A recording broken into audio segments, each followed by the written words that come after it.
Hello everyone, we are Group A. The topic that we will discuss today is one kind of defective contract. Chapter 7, Voidable Contract. I am Reina Sabanal. The topic that I will discuss to you is Article 3090 and 3091. Article 3090. The following contracts are voidable or annulable, even though there may have been no damage to the contracting parties. What is voidable contract? When, first, those one of the parties is incapable of giving consent to a contract. Second, when one of the vices are present, mistake, violence, intimidation, undue influence, or fraud. I will discuss to you this later. These contracts are binding unless they are annulled by a proper action in court. They are susceptible of ratification. So, first, we should know what is ratification. Ratification is defined as the act or means by a virtue of efficacy in given to a contract which may suffer from vice of curable nullity. And now, requisite of ratification. First, the contract should be tainted with a vice which is susceptible of being cured. Second, the confirmation should be effected by the person who is entitled to do so under the law. And third, it should be effected with knowledge of the reason which renders the contract voidable. Now, here are vices of consent. Violence. Now, what is violence? When, in order to render consent, serious, irresistible truth is employed. Now, for you to understand, here my example. Anne asked Julie to buy her cell phone worth of 1,000 pesos, but Julie refused. Then Anne punches Julie in the face until she agreed to buy it. In this problem, it has physical contact because Anne punched Julie's face. And then intimidation. When one of the contracting parties is compelled by a reasonable and well-grounded fear, in simple word, pagbabanta or may pagbanta.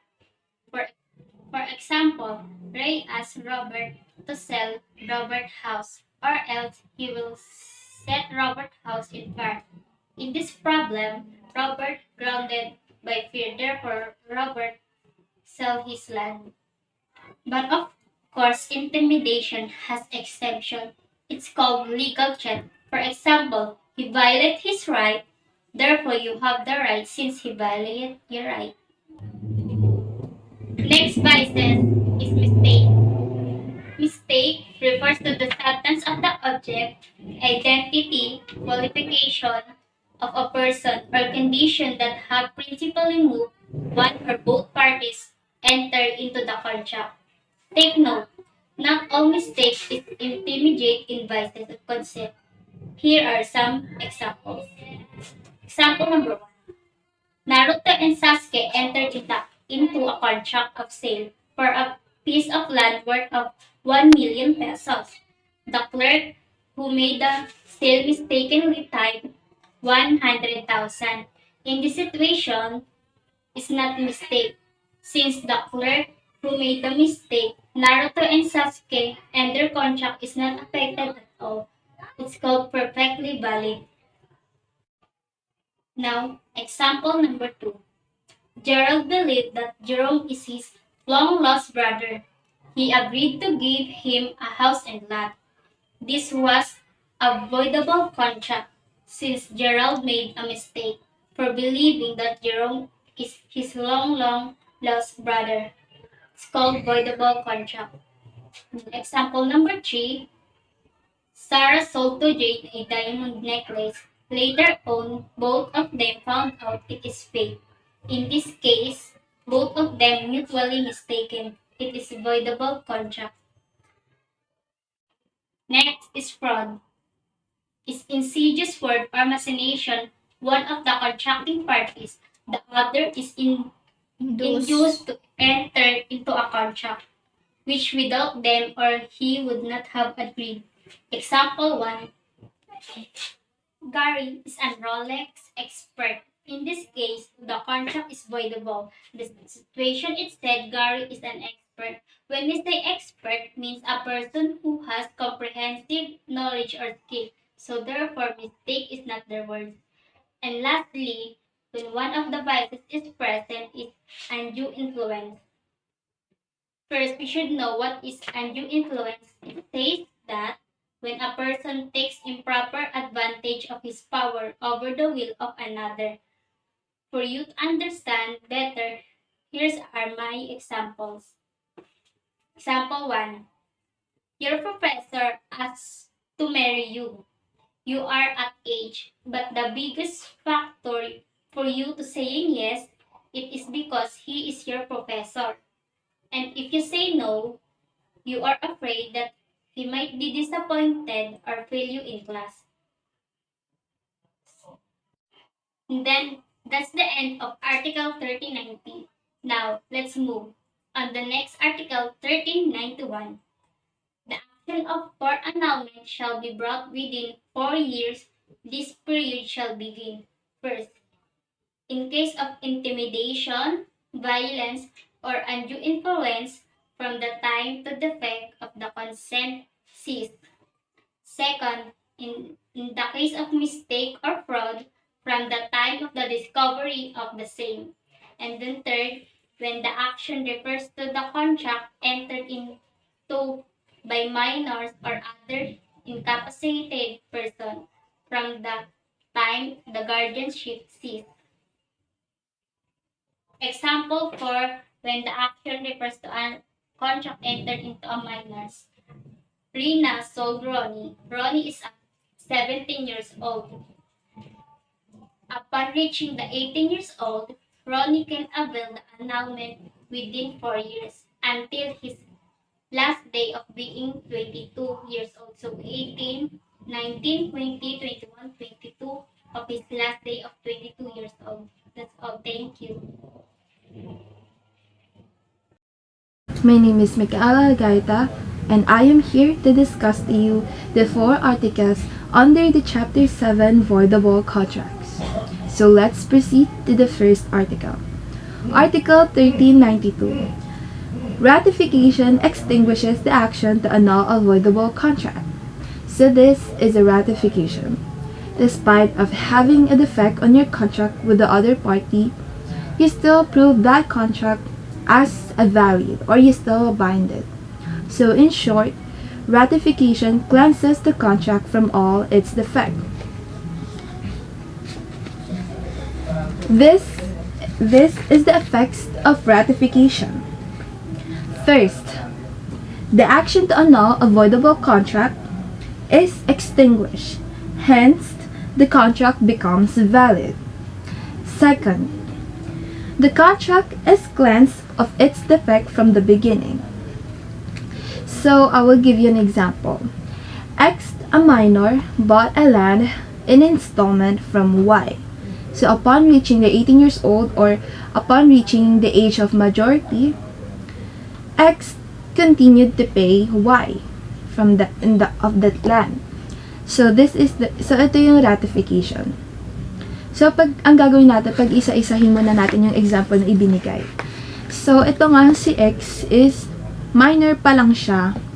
Minor pa lang siya nung binili niya yung land in installment from Y. So on that sa contract na yon, nagkaroon ng voidable contract. Because again, voidable contract is a formal agreement between the two parties that may redeem unenforceable for any number of legal reasons. So in that case, nagkaroon ng voidable contract since si X minor pa lang siya. And upon reaching 18 years old or naging 18 years old na si X, he still continued to pay Y sa installment na pagbabayad ng lupang yon. So that is the example of ratification. Pwede niyang i-annul yung contract na yon because it is a voidable contract. It is not that bind So, but still, he ratified that contract. May still approve that contract as valid kahit na pwede niyang i-annul yun. So, in that case, the action to file annulment was extinguished. So, that is in Article 1392. So, in the next article,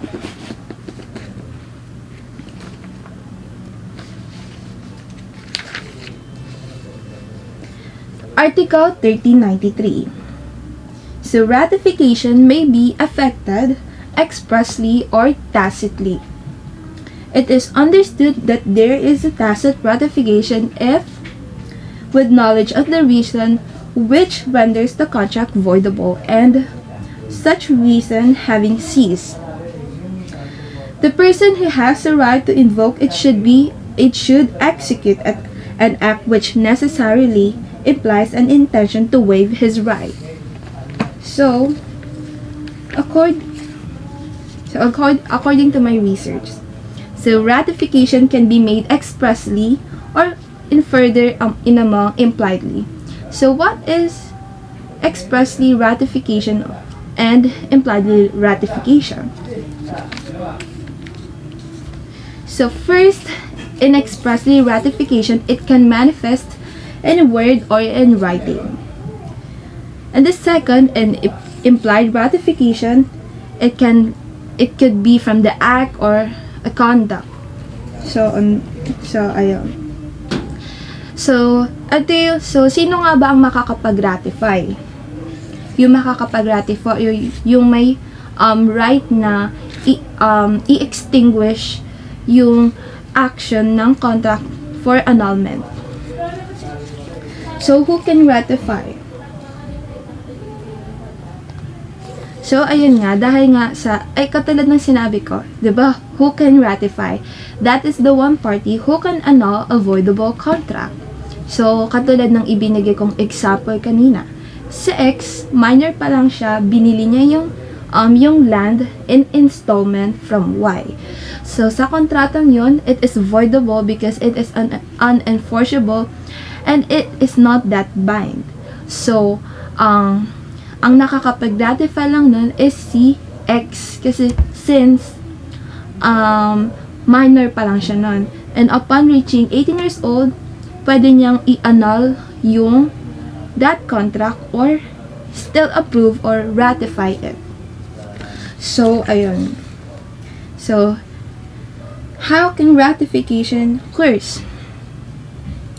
So, ratification could be orally or in writing or maybe implied.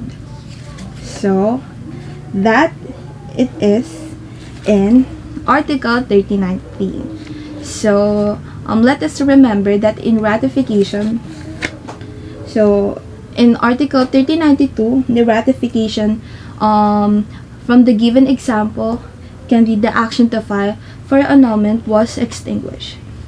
So let's proceed to the next article. Article 1394. Ratification may be affected by the guardian of the incapacitated person. So itong kontratang ito, it is a voidable contract na inentered or ipinasok ng isang incapacitated person that may be ratified by the guardian. So, balikan natin ang article. Ang sinasabi sa article is, the ratification may be affected by the guardian of the incapacitated person. So, it means, ang guardian ng incapacitated person na yun, ang magpe-perform ng ratification to approve that the said contract.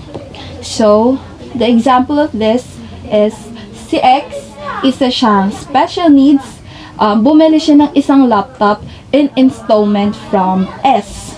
So, nagkaroon ng voidable contract na yun because it can be annulled because it is not that bind since si X is a special needs. So, para ma-perform yung ratification na yun in behalf of X side, ang guardian ni X ang mag-representative para sa kanya na si Y. So, si Y ang guardian ni X. So, si Y ang magpe-perform ng ratification na yon sa contract to approve it as a valid. para mabind pa rin yung kontrata ngayon. And para maanal yung para ma-extinguish yung pag-aanal ng action. So that is in Article 1394 that ratification may be affected by the guardian of the incapacitated person. So let's proceed to the next article. Article 1395. Ratification does not require the conformity of the contracting party who has no right to bring the action for annulment. So in this article, the consent of the party who is in bad faith is not required. So ang sinasabi dito, ang isang party na meron siyang bad in faith, let's say na gumawa siya ng labag morally, orally, o kaya sa law, basta it is in bad faith na nakaka-apekto din to the other party. Hindi siya required na wala siyang right para ma-perform yung ratification. So that is in Article 1395. So ibig sabihin, para ma-extinguish yung annulment for that action, wala pa ring consent yung isang party na merong bad faith. So, that is in Article 1395. That's all. Thank you for today. Now, let's proceed to discuss about Article 1396 and 1397. What does Article 1396 talks about? According to Article 1396, ratification cleanses the contract from all its defects when the time or moment it was constituted. What does ratify means?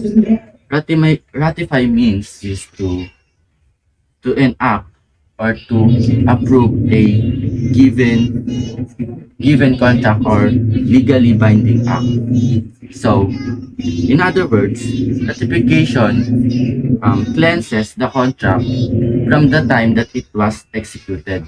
So, sa contract, kapag nagkaroon ng isang kontrata, mararatify lang siya sa time na nagkaroon na nga ng agreement. The act of ratification correct the contract's defects.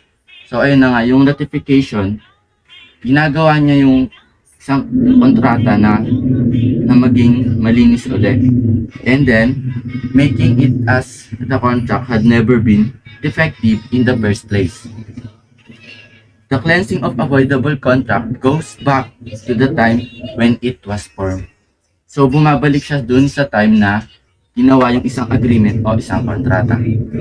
After the contract has been ratified and confirmed, an action for contract annulment based on its initial curable faults is no longer viable. So, after na ma-ratify isang contract, hindi na siya magiging valid yung mga initial curable faults nito.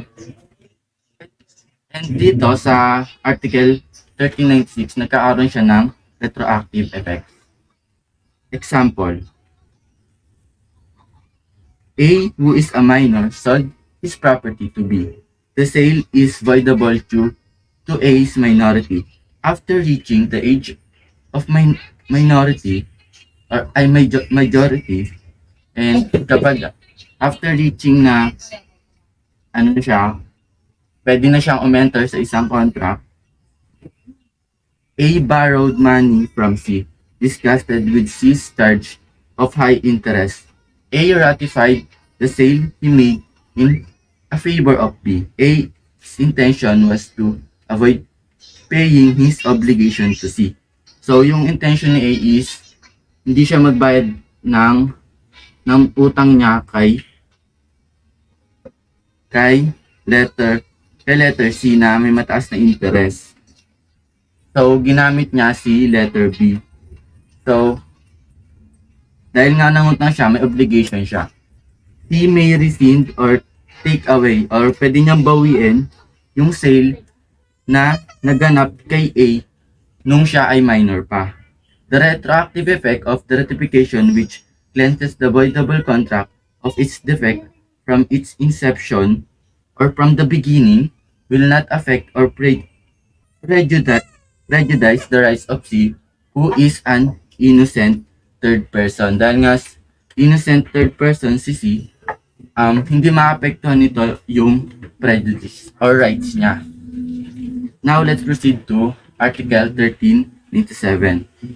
The action for annulment of contracts may be instituted by all who are thereby obliged, principally or subsidiarily.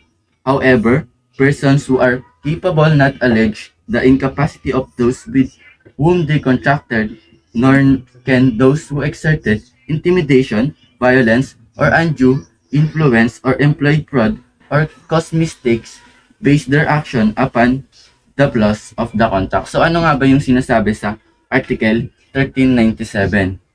It gave us the answer sa kung sino ba yung pwedeng mag-file ng annulment sa isang contract. So, in other words, the guilty party as well as his successor in interest are not permitted to seek annulment. So, sino nga ba yung mga guilty parties such as nag-commit ng fraud, violence, and undue influence, intimidation. So, sila yung mga guilty party na hindi pwedeng mag-undergo sa annulment. This requirement is supported by the concept that whoever comes to court must have clean hands. So, sinasabi lang nito na kung pupunta ka sa court, dapat ay, ayun nga, may malinis kang kamay and wala kang nalabag na batas. Such as frauds, yun, yung mga violence, like what I've said earlier. The general rule in Article 1397, the action for the annulment of contracts may be instituted by all who are thereby obliged, principally or subsidiarily. Exception: a person who is not obliged principally or subsidiarily in a contract may exercise an action for nullity of the contract if he is prejudiced in his rights with respect to one of the contracting parties and can show the detriment which would positively result to him from contract in which he had no intervention. Now let's proceed to requisites or requirements in article that is said in Article 1397.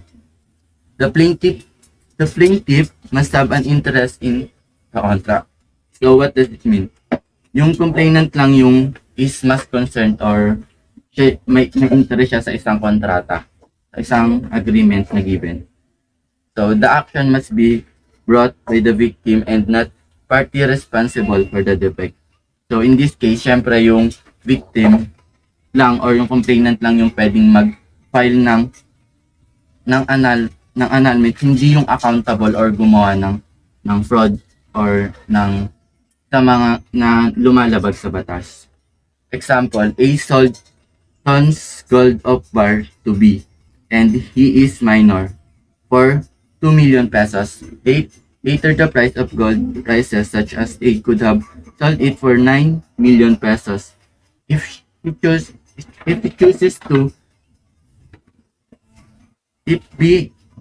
chooses to seek annulment for the sale. However, A who is capacitated cannot have the contract annulled. And if A dies before gold is delivered to B, the heirs of A also cannot seek the annulment of the contract entered into A. So, ano nga yung sinasabi sa example nito? In this case, hindi si A or yung nagbenta ng gold, hindi siya pwedeng mag-take ng annulment kasi nga minor yung nabentahan niya ng gold, which is incapacitated siya sa isang kontrata. And even though capacitated pa siya na pumasok sa isang kontrata, ay hindi niya pwedeng mag-annul sa isang contract. And if A dies, namatay siya bago ma-deliver yung gold kay letter B, yung heirs niya or yung magmamana nung kunyari ng gold niya ay hindi rin pwedeng mag-undertake sa isang annulment. That's all. Thank you. Article 1398. An obligation having been annulled, the contracting parties shall be reserved to each other. The thing which have been the subject matter of contract, with their fruits and the price with its interest except in cases provided by law. An obligation to render service, the value thereof shall be basis for damages. So what is Article 1398? The article talks about mutual restitution. It is said that the contract is fulfilled, the parties are excused is performing their obligation. However, if the contract is fully fulfilled, the mutual restitution means the return of object that were lost or stolen of a payment made for loss that we are lost, stolen of payment paid by loss or damages. Restitution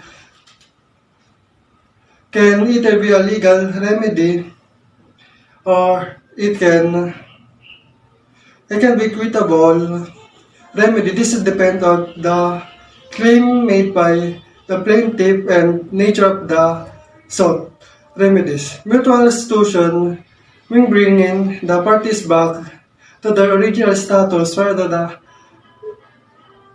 inception of the contract. As the general rule, if the contract is annulled, it must restore the subject matter of contracts with their fruits and price.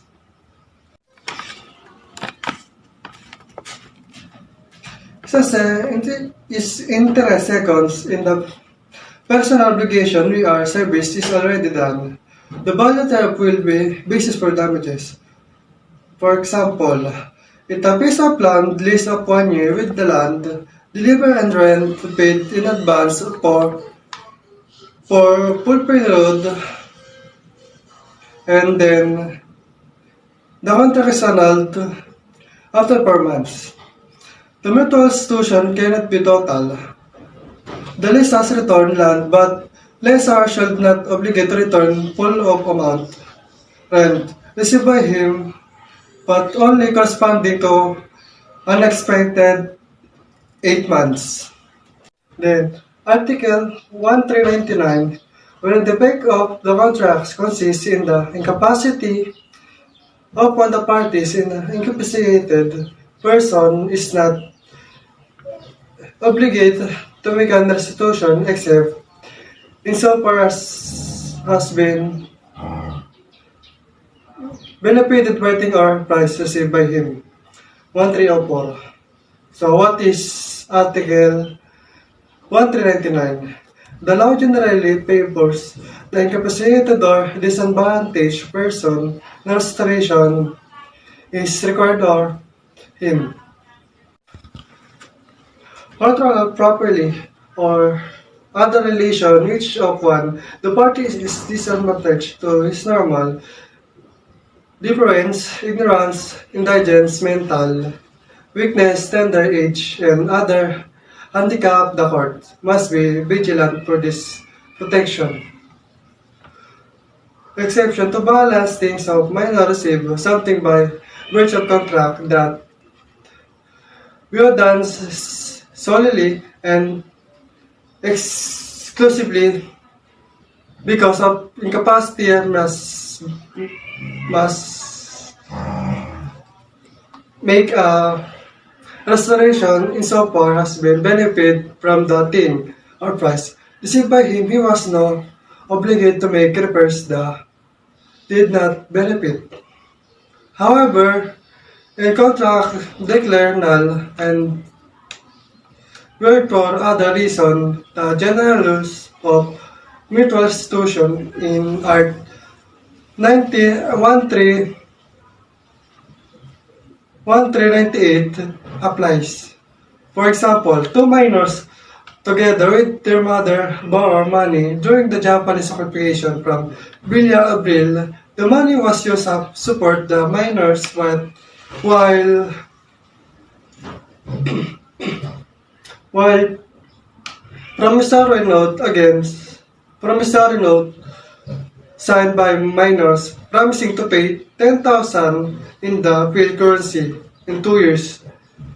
After the cessation of the hostilities is well done annulled by court. The minor were required to return money they are received from the brilliant or builder as they profit by your sale.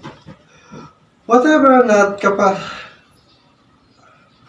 wherever or not the compensated party that has benefit from the received from minor the must return from the same except when the receipt of things from the minor in the performance of the latter's natural obligation and what have been received had been expended of consumed in good faith.